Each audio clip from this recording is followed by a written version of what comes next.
With that, maybe we should move into the B2B part of the demo. And I think Exactly. that this is also, again, it's very, very powerful that you only need one product to rule them all. And I would say that honestly, that it's a product that can be equally good in B2C and B2B.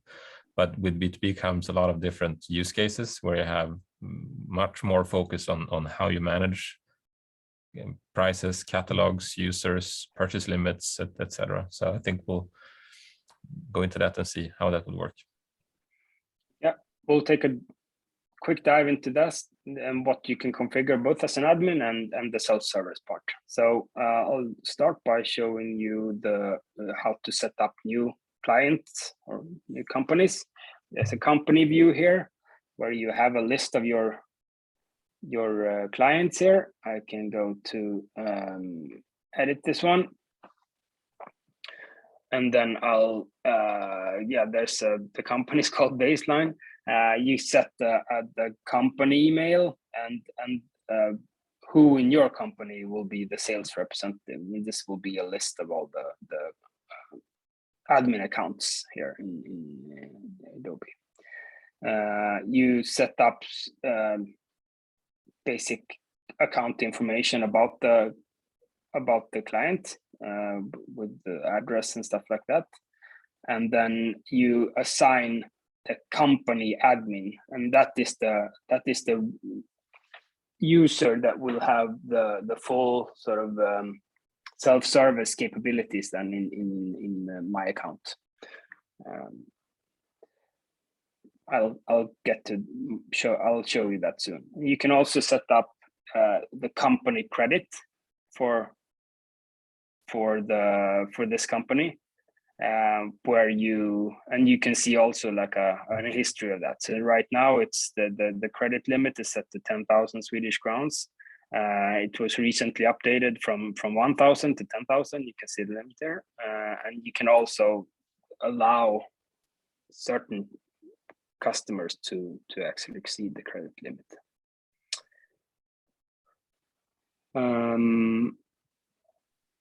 You will also be able to show to per customer set a specific what it's called a shared catalog, and that will give you a possibility to define what products and what part of the catalog should be applicable for this or shown for this specific customer.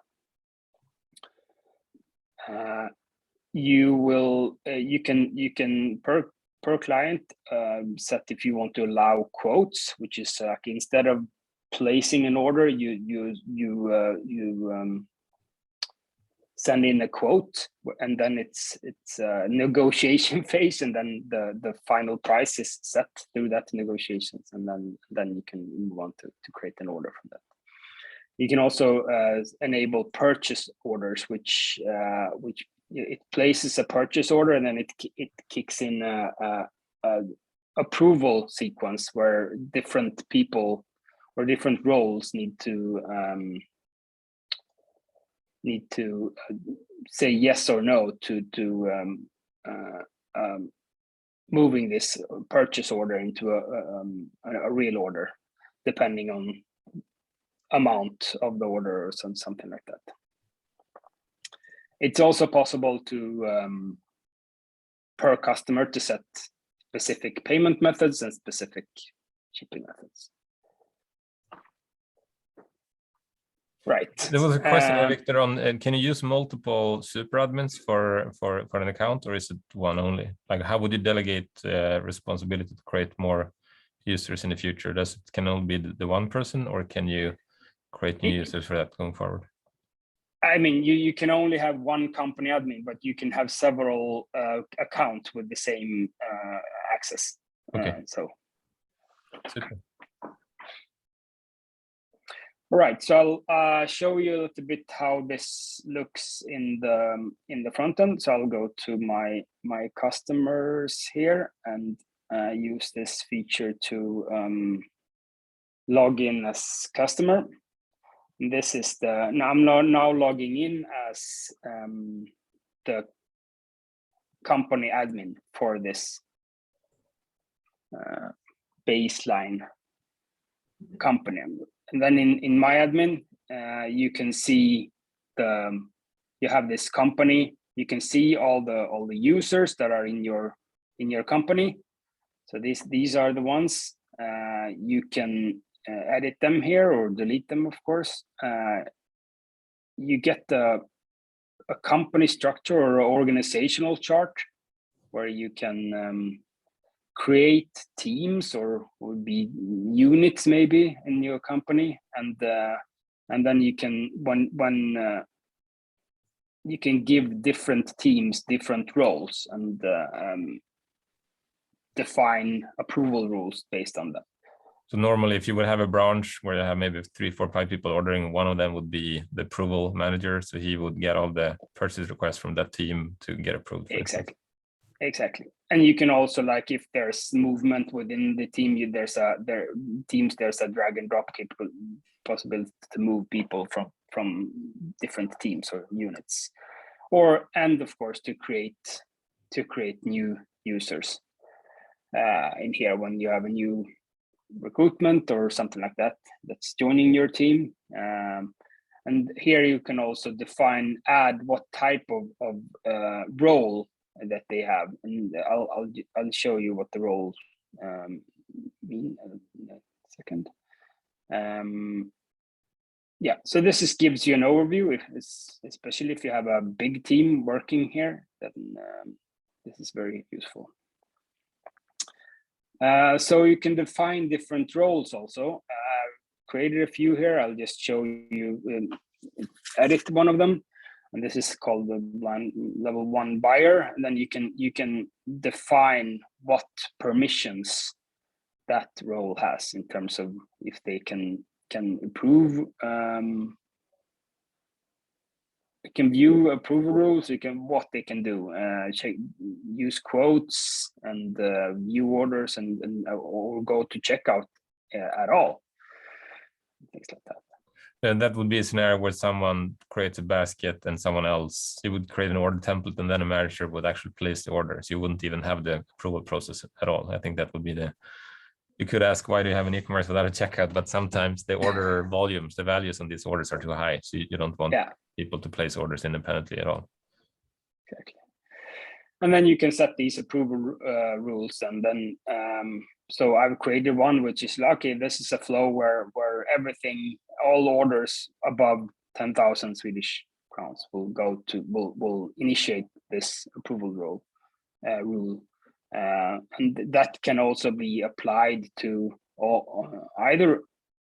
everyone and all roles, or like, okay, this specific roles, like, okay, the level 1 buyer will need to have this approved by someone else, but level 2 buyers don't. So that is a rule that you can, and then you can define who will need to approve it. The company administrator is the super admin that was referred to in the chat before, right? Exactly. So this is the one I'm logged in now. So you can add more. You have a purchase manager. There's one other ones. You can create new ones like this, like as you see fit. And of course, these people will get an email when an order is placed that triggers this rule, and in that email you'll get a link to like my purchase order. And as company admin, I actually have prepared an approval flow. So this is something that requires my attention as a company admin. So there's Joe Johnson here has placed an order for above 10,000 Swedish crowns. So that triggers that. Then I will be able to view the order or approve it or reject it. I'll just acknowledge that we've read the questions in the chat and we'll get back to them once we're wrapping up the B2B part here.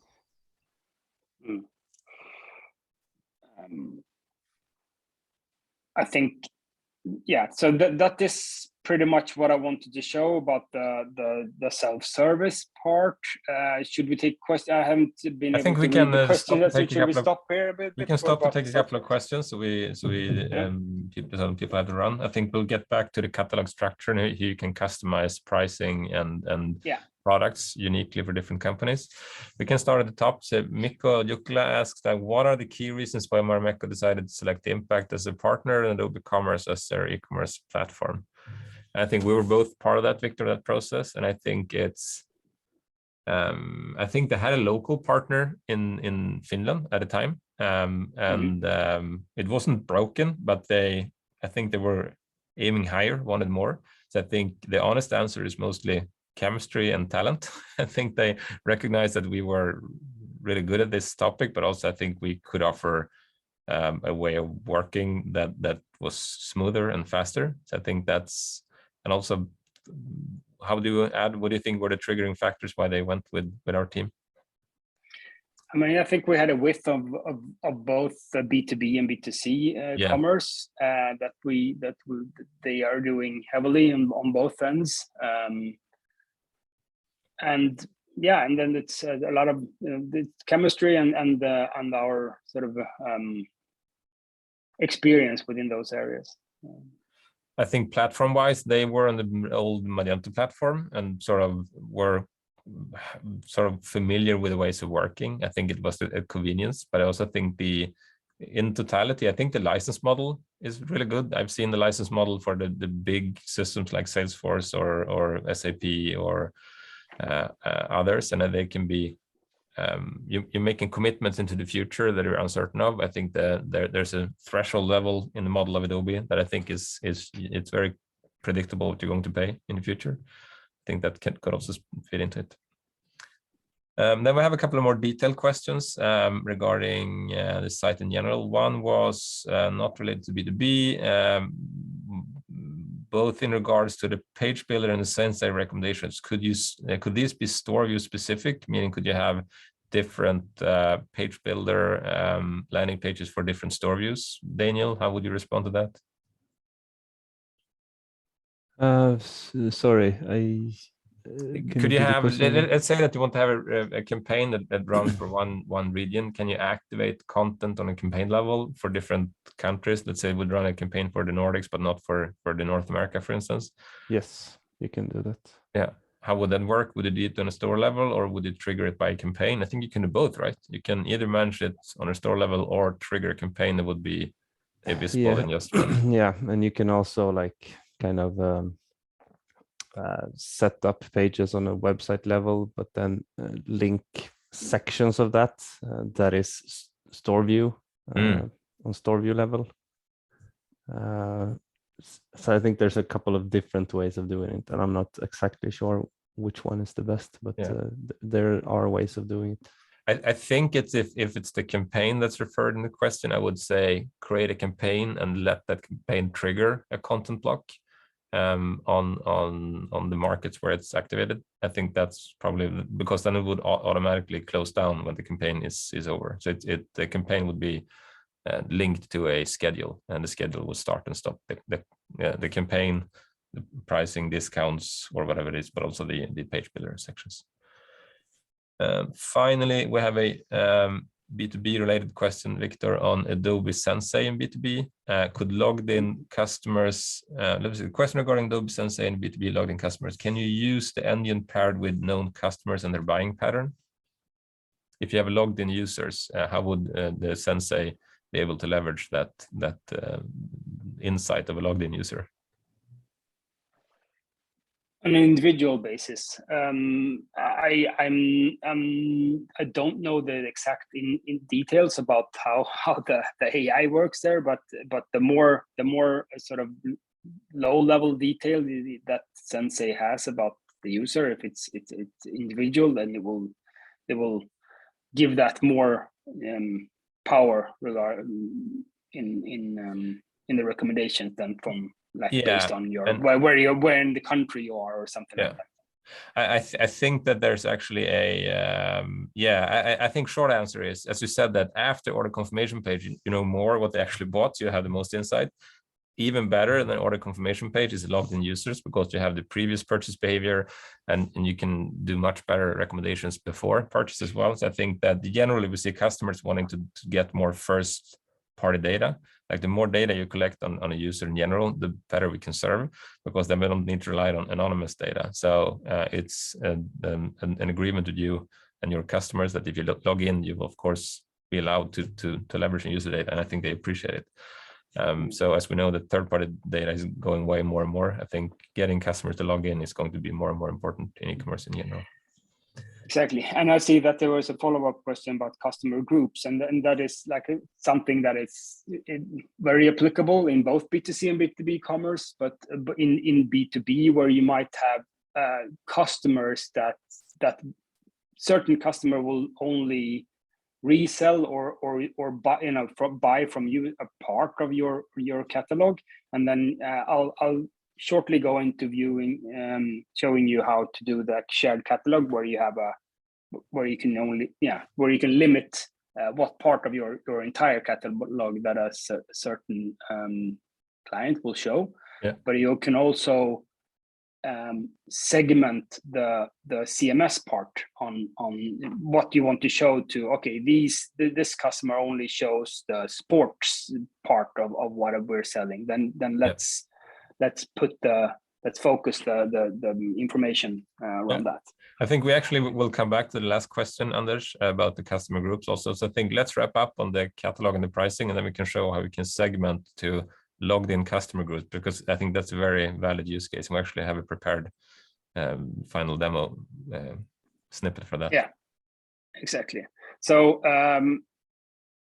with the B2B features turned on here, you have this called shared catalogs, where you can get the list of you create shared catalogs, and I've created some already, and you can assign them to one or many companies. So this is a company called Victorious that has this this shared catalog, and I'll just show you how you can use it. Then you can select set pricing and structure, and then you see your catalog structure, and you configure which part of this structure should be applicable for this shared catalog, and then this customer. So I've made this selection where only the men's part is available. I won't do the setup now because it runs on cron, so it takes a few minutes to set it up. So I'll have it prepared, and then in the next part you will be able to, from the categories that you and subcategories that you selected, you select products. You can select all of them, and then you can say, okay, what type of discount do you want to set for all of these? Either a percentage discount or a fixed price discount. Or you can do it per product, of course. So I think this is a great view of how you would do it in manually in the admin. Of course, this is an enterprise level system, so all the things you see here can of course also be imported and integrated from an ERP system externally on a large enough scale. I would assume that's what they do at not to spill any secrets, but the bigger you get, it would be more natural to import this data. Yeah. But the important thing is, if you do it in ERP or if you do it here, the system needs to support it. And I think this is showcasing the way the system treats it, and it's built into the architecture. It doesn't tweak anything. It actually comes out of the box. Exactly. And then I'll just show you how that would look. Like now we have a customer here that has a limited view. I'll just log in as a user in this Victorious company. So I'll use this to show you how that looks. And then when you're logged in as this one, it will only show you the men section. And then you can also I just want to highlight that Adobe can also show products for women. I'll add that as a disclaimer, and you can see also that you get this 10% discount, right? I would also say that when you go into purchasing, you would maybe have alternate versions of the product detail page, so they would be more tailored toward big order purchases. But this is the standard PDP as it comes out. Should we show the segmentation of segmentation of content? I think this is the question that Anders was raising in the chat. Yeah, I can do that too. You have something called dynamic blocks, and that is a type of content where you can. I've created one here called a homepage block, where you can define different content per customer segment. And a customer segment it could be men or women or kids or home or something like that. Now it's customer segment called Marvel, and each account or each could be in more than one customer segment. So I think one good example could be that if you work with if you're selling maybe to large companies, or you're selling to hotel and cafes, so it could be totally different segments of buyers. Then you can have one HoReCa segment for the hotels and cafes, and you can have like an enterprise segment for large, if IKEA is buying from you, or the nearby coffee shop. Those would see different types of marketing material when they log into the page. Exactly. Or if you're selling like, I'm selling alarms and something else, and this is an alarm customer, then you do want to have information about that. And then you create the content block with Page Builder, the same setup that Daniel showed you earlier. So you have the same capabilities here of customizing the content.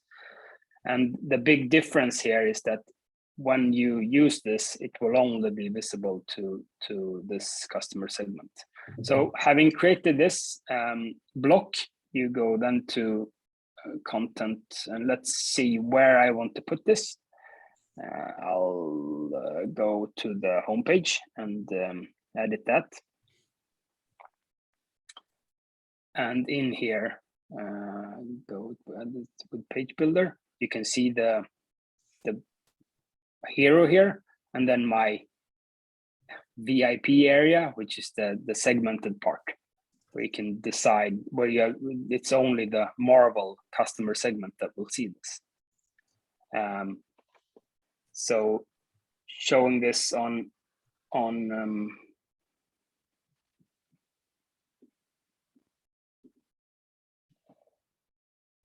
for a non-logged in user, in this case, you won't see that part. And then